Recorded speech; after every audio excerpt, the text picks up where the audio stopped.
जिसका प्रवेश द्वार है एनडीएस, न्यू डाइट सिस्टम के बारे में।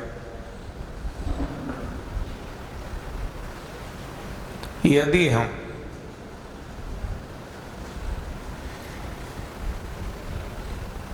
गौर से फॉलो करेंगे तो जीवन में सारे सुख हमें मिलना सहज हो जाएगा।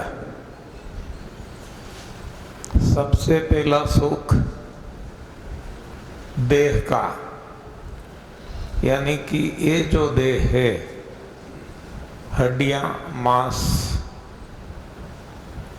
रक्त से बना हुआ, जिसको हम तन कहते हैं, ये तन निरोग हो जाएगा। जो भी रोग है, कोई भी रोग और कितने भी रोग अपने आप बिना कुछ किए चले जाएंगे।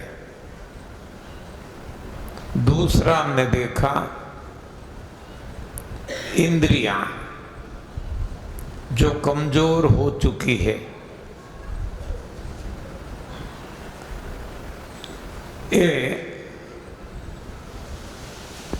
शक्तिवान बन जाएगी, बलवान बन जाएगी, शक्ति का प्राकट्य हो जाएगा।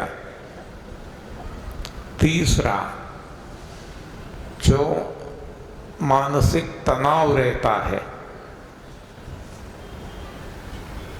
ये तनाव हट जाएगा बिना कुछ किए, और आप महसूस करेंगे कि आपके जीवन में आनंद, आनंद ही आनंद, जिसको अखंड आनंद कहे, निजानंद कहे, सहजानंद कहे, मुक्तानंद कहे, प्रेमानंद कहे, जो भी, ये सारे आनंद बिना कुछ किए मिल जाएंगे। उसी तरह हमारी जो भ्रांतियां हैं वो टूट कर चकनाचूर हो जाएगी और हमें सही ज्ञान प्राप्त होगा। उसी तरह सबसे ऊंची प्रेम सगाई जो हम कहते हैं, हर कोई प्रेम चाहता है, हर कोई प्राणी, केवल इंसान नहीं, तो ये प्रेम भी अपने आप हमें मिल जाएगा। तो ये जो 5 शरीर कहते हैं, 5 शरीर में तन, देह, इंद्रियां, मन, बुद्धि, चित्त, इनके सुख हमें बिना कोई प्रयास मिल सकते हैं, केवल और केवल एनडीएस से शुरू कर तप, सेवा, सुमिरन की साधना पे चल पड़ते हैं। तो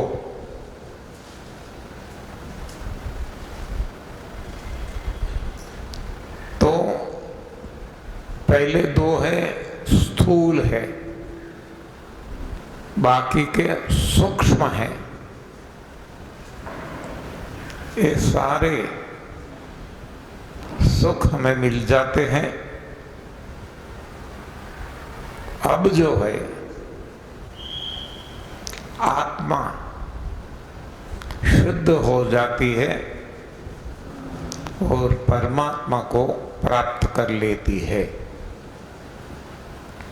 जैसे मेरा भाई ने प्रभु को प्राप्त कर लिया, नरसिंह मेहता ने प्राप्त कर लिया, भगवान बुद्ध ने प्राप्त कर लिया, महावीर भगवान ने प्राप्त कर लिया। ऐसे तो अनगिनत है। जहाँ हम बैठे हैं, दादा भगवान ने प्राप्त कर लिया। तो हर किसी को ये अधिकार है, जन्म सिद्ध अधिकार है, केवल और केवल इंसान को, और किसी को न मोक्ष मिलता है न भगवान मिलते हैं। मानव योनि ही एक ऐसी है कि जिसको प्रभु प्राप्त हो सकते हैं। तो ये मानव अवतार हमें मिल चुका है, ये सबसे बड़ी भगवान की कृपा है। और यही बात सभी धर्मों में बताई गई है। श्री रामचरितमानस में भी बताया गया है कि बड़े भाग्य मानुष तनु पावा, बड़े भाग्य मानुष तनु पावा, सूर दुर्लभ। सूर्य यानी देव, देवों को दुर्लभ। सब ग्रंथनी गावा, जितने भी धर्म ग्रंथ है उन्होंने मानव देह की सराहना की है। सब ग्रंथनी गावा। साधन दाम, जितने भी साधन है इस दुनिया में, इसमें साधनों का धाम है, यानी कि सर्वोच्च है। साधन धाम मोक्ष कर द्वारा, ये मोक्ष का द्वार है। मोक्ष भी जिससे चाहिए उसको भी मानव देह में अवतरित होना पड़ता है। तो बड़े भाग मानुष तन पावा, सूर दुर्लभ सब ग्रंथ ने गावा। साधन धाम मोक्ष कर द्वारा, पाई न जये परलोक संवारा। ऐसा मानव देह जिसको मिला है और चुक जाता है, प्रभु प्राप्ति की ओर नहीं चल पड़ता, और कोई रास्ता ले लेता है। जैसे आज ज्यादातर हम सभी पद, पैसा, प्रतिष्ठा, परिवार के पीछे पागल हैं। यानी कि हम प्रभु से दूर जाते हैं, प्रकृति से दूर जाते हैं। आप देखेंगे जो जो हमने नाम लिया, जिसने प्रभु प्राप्ति की, वो कभी पद के पीछे पागल नहीं थे, पैसा के पीछे पागल नहीं थे, प्रतिष्ठा के पीछे पागल नहीं थे, परिवार के पीछे पागल नहीं थे।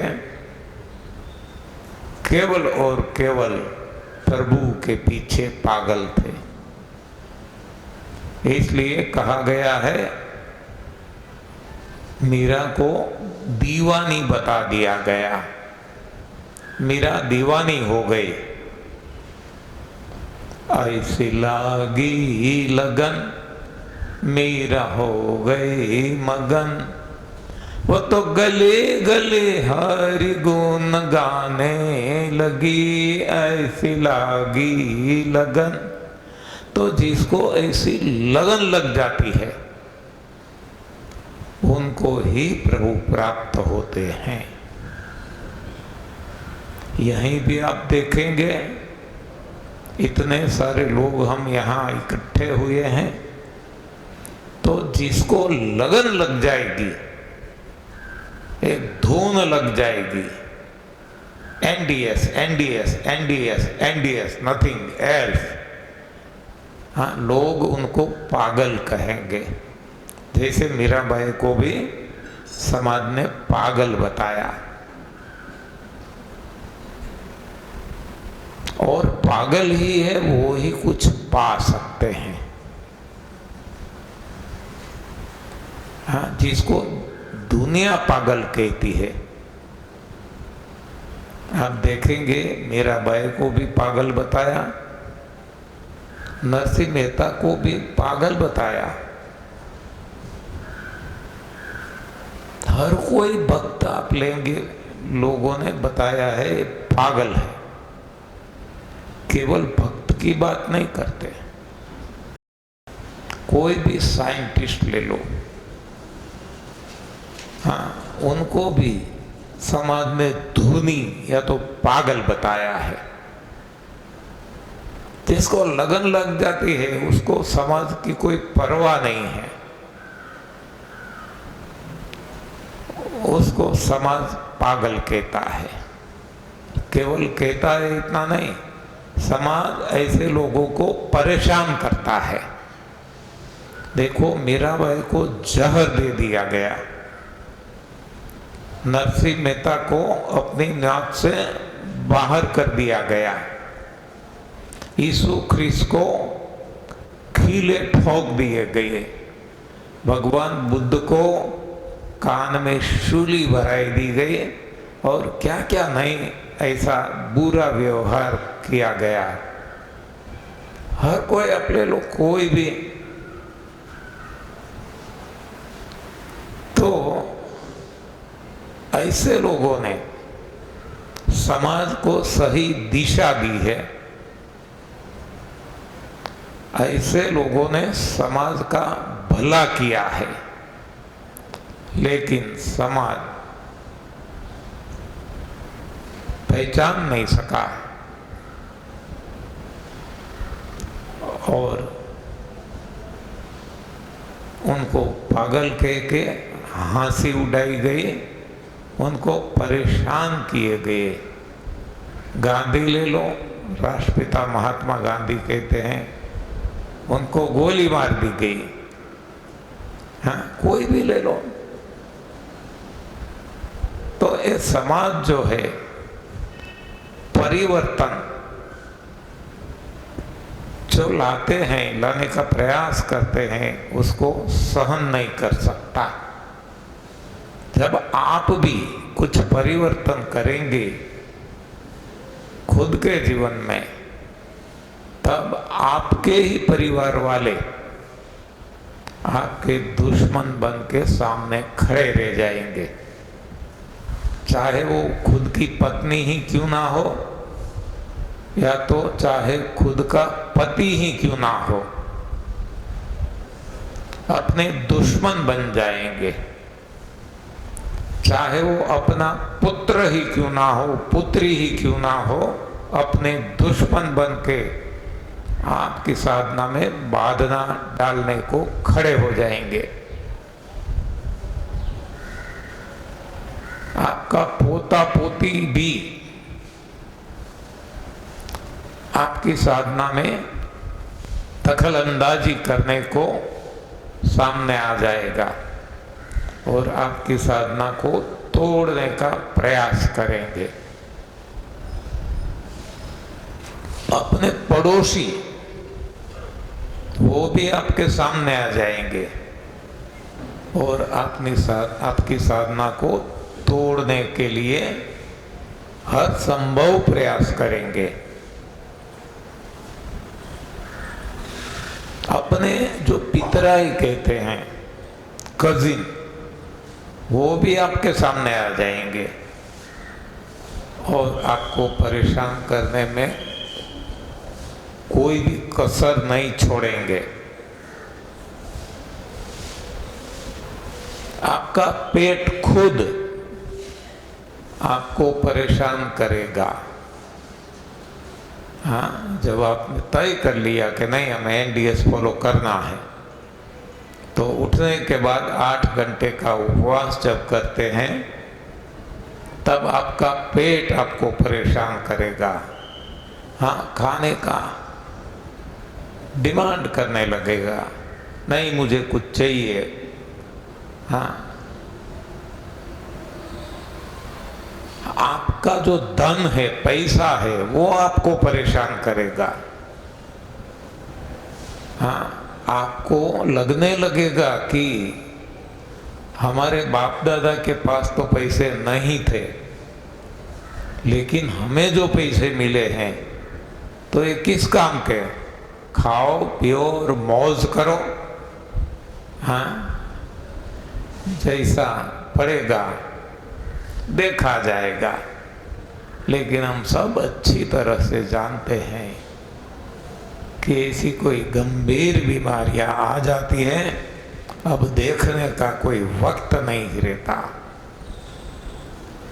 तो ये यहाँ हम देख सकते हैं कि सारे प, 12 अक्षरी हम कहते हैं ना, प पा पी पी पू पू पे पे पो पो पम पह, ये सारे प है वो आपको परेशान करेंगे।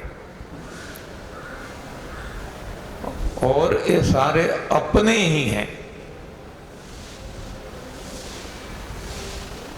जो पराया है वो तो आपको पहचानता भी नहीं है, तो वो आपकी साधना में बाधा डालने को नहीं आएंगे। लेकिन आपके ही, जिसको हम अपने मानते हैं, वो ही हमारी साधना में बाधा डालने के लिए हर संभव प्रयास करेंगे। आप देखेंगे घर जाके, और जो पुराने साधक है उनको तो अनुभव हो ही चुका है। जब आप ये साधना करेंगे तो आपके भीतर से जो बुराइयां हैं वो निकलने लगेगी। शरीर में से भी निकलेगी, तन से, तन साफ हो जाएगा, रोग हट जाएंगे। मन से बुराइयां निकलेगी, मन साफ हो जाएगा, अच्छी विचार आने लगेगी, अच्छी सोच, जो हम पॉजिटिव थिंकिंग कहते हैं, अपने आप वो पॉजिटिव थिंकिंग होने लगेगा। पॉजिटिव थिंकिंग करना नहीं है, करने से आएगा भी नहीं। तो ये सारे मैंने सुबह आपको बताए 5 शरीर, ये पांचों शरीर क्रमशः एक के बाद एक साफ होते जाएंगे, साफ सुथरे हो जाएंगे। और इसकी वजह से उनके जो दुख है, उनके जो रोग है, वो अपने आप खत्म होने लगेंगे। जबकि हम आगे बढ़ते हैं कहीं भी, मान लो हम शिक्षा की बात करें, स्कूल पढ़ने को गए तो बिना अवरोध हम बैचलर या मास्टर डिग्री प्राप्त नहीं कर सकते। वहाँ शिक्षा जगत में अवरोध क्या है? कसौटी, एग्जामिनेशन, परीक्षा। ये कसौटी यदि हम पास करते गए तो ही हम आगे निकल जाएंगे, और यदि कसौटी से डर गए तो बात खत्म। हाँ, फेल हो जाएंगे, आगे बढ़ना बंद हो जाएगा। तो ये जो बाधाएं आएंगी हमारे परिवार की सदस्यों के द्वारा, ये part and partial of the process है, यानी कि होना ही होना है। जब ये होगा तब तो हम आगे बढ़ सकेंगे। तो आगे बढ़ने के लिए एक कसौटी जरूरी है। जैसे हम जो फिजिक्स पढ़े हैं उनको पता होगा कि जब गति है, कोई हम गति करते हैं तो अवरोध आता है, इसको हम कहते हैं फ्रिक्शन, घर्षण। तो ये घर्षण होगा और तो ही आगे बढ़ सकेंगे। यदि फ्रिक्शन नहीं है तो मोशन भी नहीं है, गति भी नहीं है, आगे भी नहीं बढ़ सकेंगे। तो ये जो कुछ हमारे जीवन में आएगा, इससे हमें डरना नहीं है, इससे आगे बढ़ जाना है। कहीं भी देखो, मैं बार बार एक ही बात बताता हूँ। मान लो श्री रामचरितमानस में हम देखते हैं कि हनुमान जी माता सीता जी की शोध में गए, तो वहां भी आप सबको पता होगा, धरती में से भी बाधाएं आई, समंदर से भी बाधाएं आई, आकाश से भी बाधाएं आई। यानी एक भी जगह ऐसी नहीं है कि जहां बाधा का सामना नहीं करना पड़ता। और तभी सीता माता की शोध होती है। ये सत्य की शोध में जो कोई आगे बढ़ते हैं तो वहां बाधाएं आना सहज है, आएगी ही। तो इसे डरना नहीं है, मुकाबला करना है। देखो हनुमान जी ने मुकाबला किया ना, तो उसी तरह से हमें मुकाबला करना है और आगे बढ़ जाना है, रुकना नहीं है। तो हम शुरू करते हैं। ये जो 5 शरीर हमने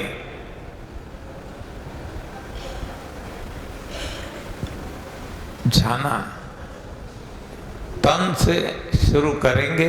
तन, इंद्रिया, मन, बुद्धि, चित्त या तो अहम, बाद में आत्मा और परमात्मा। तो सबसे पहले तन की बातें करेंगे। तन यानी देह,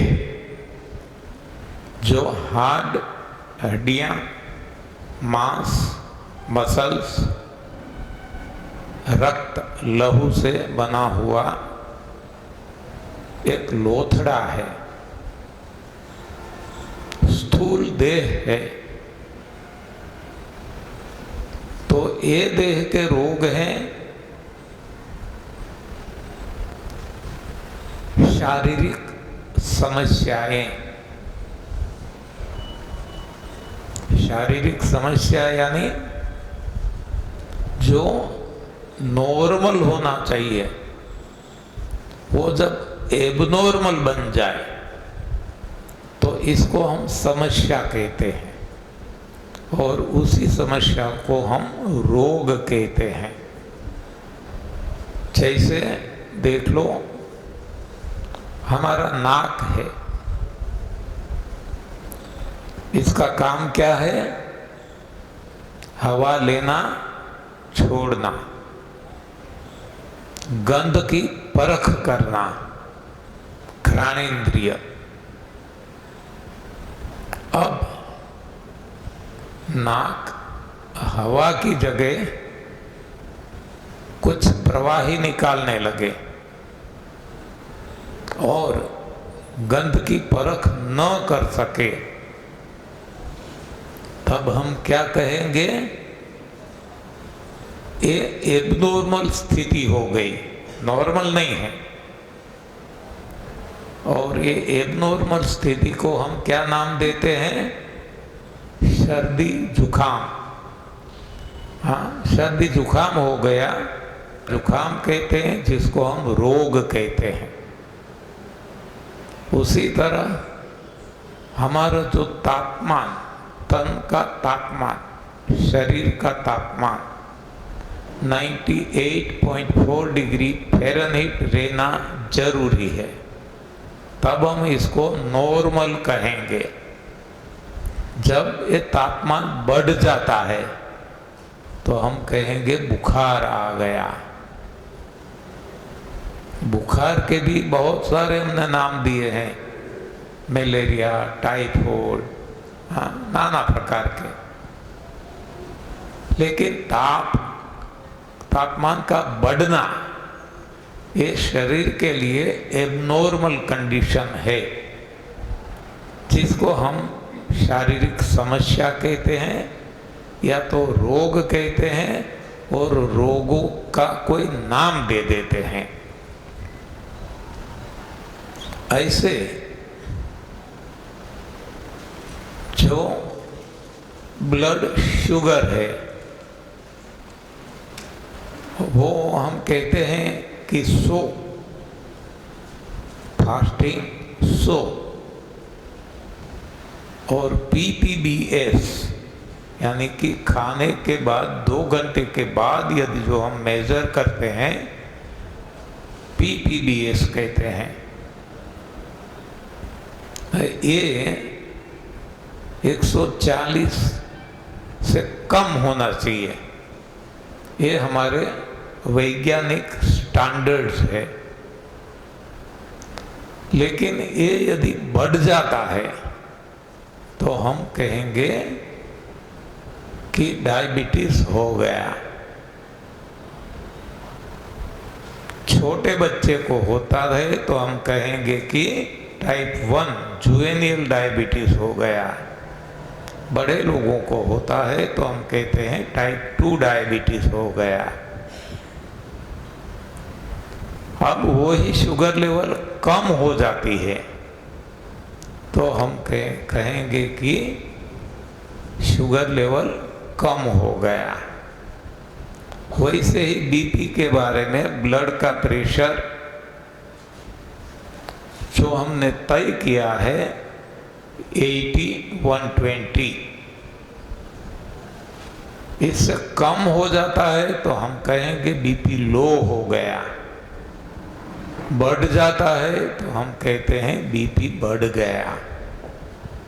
ऐसे कोई भी शरीर की अस्वाभाविक अवस्था, इसको हम शारीरिक समस्या कहते हैं, रोग कहते हैं, और उसको कोई ना कोई नाम दे देते हैं। तो ये रोग की परिभाषा हो गई, व्याख्या हो गई, डेफिनेशन हो गई। रोग हम किसको कहते हैं? शरीर की अस्वाभाविक अवस्था। तो यहाँ हम देखते हैं कि जब अस्वाभाविक अवस्था होती है तब शरीर कुछ न कुछ निकालने लगता है। अशुद्धियां जो शरीर में भरी पड़ी है ये निकालने लगता है। इसको हम अस्वाभाविक अवस्था अथवा तो रोग कहते हैं। मानो यहाँ शरीर से फोड़े निकलने शुरू हो गए, रस्सी निकलता है, कान में से रस्सी निकलते हैं, आँख से निकलता है, कुछ भी ये निकलता है, इसको हम कहेंगे कि रोग हो गए हैं, शारीरिक समस्या आ गई। इसके अलावा जो कहते हैं या तो निकलना शुरू हो जाए या तो रुक जाए। मान लो कि जो हम खाते हैं तो बचा हुआ शरीर बाहर कर देता है, ये नॉर्मल कंडीशन है। लेकिन जब बाहर नहीं निकाल पाता, इसको एबनॉर्मल कंडीशन कहते हैं, वो है कब्ज। इसको कब्ज कहते हैं। और नॉर्मली जितना निकलना चाहिए इससे ज्यादा निकलने लगे तो हम कहेंगे दस्त हो गए। तो इस तरह से या तो रुक जाता है या तो अधिक निकलने लगता है, इसको हम रोग कहते हैं। तो जो रुक जाता है इसको निकाल देंगे तो फिर से नॉर्मल हो जाएगा, या तो जो अधिक मात्रा में निकल रहा है इसको भी हम जितना आवश्यक है उतने लेवल पे ला देंगे तो इसको हम नॉर्मल कंडीशन कहेंगे, जिसको हम कहेंगे निरोग अवस्था। तो ये रोग की परिभाषा हो गई। तो ये रोग क्यों होता है, इसके बारे में बहुत सारे मतांतर है। आयुर्वेद कहता है वात पित्त कफ सम रहना चाहिए। इसमें जब असमानता आ जाती है, इम्बैलेंस हो जाता है, तब शरीर अपना कार्य सही ढंग से नहीं कर पाता। तो इसको हम वातजन्य रोग, पित्तजन्य रोग, कफजन्य रोग ऐसा कहते हैं। जबकि एलोपैथी है, वहाँ कीटाणु, हाँ, सूक्ष्म कीटाणु जिसको हम वायरस कहते हैं, बैक्टीरिया कहते हैं, तो ये वायरस जन्य रोग हम कहते हैं। चाहे बुखार हो, चाहे डायबिटीज हो, चाहे बीपी हो, चाहे कोई भी शारीरिक समस्या हो, उसी तरह से एलोपैथी, होम्योपैथी, नेचुरोपैथी, कोई भी पैथी, कोई भी थेरेपी ले लें तो अपने अपनी मान्यताएं हैं सभी में, इसलिए तो भिन्न है। हाँ, जो एक मानता है दूसरा नहीं मानता। हर कोई की मान्यता अलग अलग, आप देख लेना। रोग एक ही है। मान लो हमें सर दर्द हो गया, वैद्य के पास जाते हैं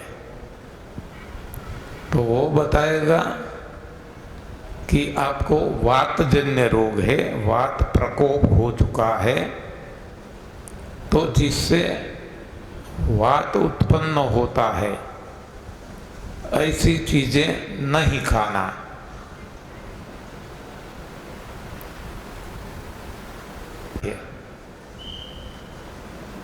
पित्त है तो पित्त, कफ है तो कफ। जब रोग ये ही है, सर दर्द ही है, और हम कोई डॉक्टर के पास जाते हैं, एलोपैथ डॉक्टर, तो वो कहेंगे कि आपको माइग्रेन हो गया है। हाँ, सर दर्द माइग्रेन नाम देंगे, या तो नाम, वहाँ तो बहुत सारे नाम हैं, और इसका कारण है बैक्टीरिया। और ये बैक्टीरिया को मारने के लिए एलोपैथी में दवाइयाँ दी जाएगी। आपके शरीर में ऐसे बैक्टीरिया की वृद्धि हो गई है तो बैक्टीरिया को मारना पड़ेगा। तो इसलिए जो मारने के लिए जो दिया जाता है, इसको हम जहर कहते हैं। हाँ, तो जो एलोपैथी है वो जहर रिलेटेड एक पैथी है। वहाँ सभी को मारा जाता है, वहाँ तक कि जिसका इलाज होता है उसको ही मार डालते हैं। वहाँ जीवन देने के लिए कोई प्रावधान ही नहीं है। आप देखेंगे कोई भी रोग ले लो, सामान्य से सामान्य रोग सर्दी जुकाम हो गया, आप कोई सारवार नहीं कराएंगे, वैद्य डॉक्टर किसी के पास नहीं जाएंगे, तो यह हफ्ते भर में ठीक हो जाएगा, क्योंकि शरीर इसको ठीक कर लेगा। लेकिन जब हम वैद्य के पास जाते हैं तो अपनी विचारधारा के अनुसार वो कुछ दवाइयाँ औषधियाँ देता है और परहेज के लिए बताता है। आप देखेंगे रोग नहीं जाता, बढ़ता है। उसी तरह डॉक्टर के पास जाएंगे तो ये जहरीली दवाइयाँ देंगे जिससे रोग हटता नहीं है, रोग दब जाता है। ये जो केवल पानी निकल रहा था नाक से, पानी जैसा था, दवाइयाँ लेने से वो घट्ट बनने लगेगा, कलर भी, रंग भी उसका पानी जैसा था, अब वो पीला होने लगेगा। तो अब इसको ठीक करने के लिए उनके जो बैक्टीरिया उनके हिसाब से हैं, उनको मारने के लिए अब और भारी दवाई देंगे। तो ये जो निकल रहा था वो सूख जाएगा और कहीं ना कहीं चिपक जाएगा। शरीर तो उसको साफ करने के लिए प्रयास करता है, तो शरीर इसको जो चिपक गया इसको निकालने के लिए अब क्या करेगा, खांसी आना शुरू हो जाएगा। जो खांसी डायरेक्ट नहीं आती, जितना जितना हम दबाते जाते हैं रोग आगे बढ़ता जाता है। अब खांसी की दवाई दी जाती है, खांसी को रोकने के लिए, दबाने के लिए, नहीं कि हटाने के लिए। तो अब खांसी जब हम खाते थे कुछ न कुछ कफ, म्यूकस, चिकनाई निकलती थी। अब एक और भारी दवाई लेने से वो भी अंदर सूख जाता है। अब खांसी तो चालू ही रहती है, जिसको हम सूखी खांसी कहते हैं। क्यों, अब निकल नहीं पाता, इतना सूख गया कफ। तो बाद में हमें कहा जाता है कि आपको फेफड़े में कफ जमा हो चुका है, टीबी हो गया है, ट्यूबरकुलोसिस। तो अब इसकी दवाई दी जाएगी। और ऐसे करते करते करते कोई रोग नहीं हटते, कोई रोग नहीं जाते, हम ही चले जाते हैं। कोई रोग नहीं मरता, हम मर जाते हैं। तो आप देखेंगे कि कोई भी एक पथी थेरेपी है, इसमें जीवन देने की क्षमता नहीं है, मारने की अवश्य है। आप कोई भी डॉक्टर के पास चले जाओ, वो क्या कहेंगे, डायबिटीज है, बीपी है, माइग्रेन है, सर दर्द, जोड़ों का दर्द है, कुछ भी क्यों लेके जाओ आप, तो वो क्या कहेंगे कि आपको लाइफ लॉन्ग दवा लेनी पड़ेगी। इसका मतलब क्या हुआ, वो गारंटी दे